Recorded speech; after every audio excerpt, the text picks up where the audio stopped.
Jæja, Örlygur, hvernig er stemmingin í hópnum? Hún er þrjusugóð. Þetta verður gaman. Hvernig er svona Eyþór að hafa það núna? Þetta er bara stutt í þetta, eða ekki? Jú, þetta er bara alveg að bresta á, en við erum bara voðalega rólegir yfir þessu og reynum bara að njóta þess og hafa gaman að þessu. Þetta er bara létt og skemmtilegt. Nú þekkir þú hann Joy frá Svíþjóð sem samti sænska lagið. Er þetta eitthvað svona keppni milli ykkar? Nei, alls ekki. Hann var í sama skóla og ég og var svona leiðbeinandi. Það var bara gaman að hitta hann. Ég er búinn að spjalla nokkrum sinnum hérna og Nei, engin keppni, þannig sagði hann það kannski. Nú ertu komin hingað í fjórða skiptið á Eurovision. Þú ert búin að vera með Tell Me, This Is My Life, Senna Sig Hvað og svo núna Ég og Líf. Hvað er þetta stærsta svona keppnin hingað til? Þetta er bara skemmtilegt og stærsta, ég veit það ekki. Þetta er voðalega svipað alltaf. Þetta er náttúrulega orðið voðalega stórt. Þetta hefur orðið svona, alltaf þessi ekki svona 10 ár síðan þetta var svona 40 lönd, þátttökulönd í þessu. Ég held að séu reyndar færri núna en voru 2010 þegar við fórum út með Heru. En þetta er alltaf svakalega skemmtilegt og fyrirferðarmikið. Nú erum búin að vera hérna í cirka 10 daga. Er ekki þreyta í hópnum? Nei, ég segi það nú ekki. Það eru svolítið pirrandi finnsku stelpunar, ding-dong alla ganga allan daginn í einhverjum bleikum samfestingum. En maður bara reynir að hafa gaman að því líka. Er það ekki hliðin á okkur í græna herberginu?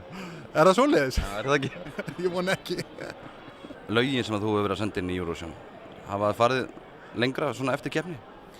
Já, ég væri nú ekki að þessu nema þetta hefði gefið mér einhver tækifæri og bara það að komast á þetta plan, sem sagt að vera með í Eurovision Song Contest, það þýðir það að það er skyldu spilun fyrir lagið í öllum þátttökulöndunum, eða gott að það er ekki öllum löndum í EBU sem sína keppnina. Þannig að þú nærð mjög breiðum hóp og stórum hlustandahóp, auk þess að þetta hefur veitt mér alveg fullt af tækifærum. En það er bara spurningum að ná að halda rétt á spilum og maður náttúrulega nær að kynnast fullt af fólki. Ég er búinn að semja lög með fólki sem ég hef kynnst á þessari keppni gegnum tíðina. Það er hægt að gera fullt úr þessu, en maður bara hefur áhuga á því. Hvað með lögin í þessari keppni? Er einhver sérstök lög í uppáhaldi? Veistu að ég er að játa fyrir, ég hef ekki heyrt þau öll. Hvernig finnst þér César? Ég hef heyrt hans lag, mér finnst hann alveg merkjaður.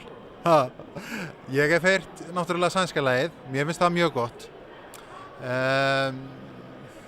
Fleiri lög sem ég er hrifinn af, hollenska lagið. Ég var svona búinn að heyra það með öðru eyranu, svo þegar ég sá það á keppninu núna á þriðjudaginn, þá svona féll ég svolítið fyrir því. Norska lagið finnst mér líka gott, svona Deepest Mode, það slær nú svolítið í Deepest Mode hjartaði mér. Annars er ég hrifinn af íslenska laginu.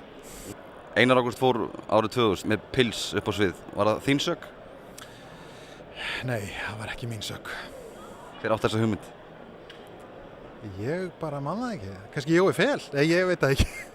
Ég man það ekki, alveg of langt síðan. Og mörg Eurovision síðan. En Eyþór ekkert að fara í Pils núna í kvöldið eða nokkuð? Sjáum til. Það er ennþá 2 tímar í þetta.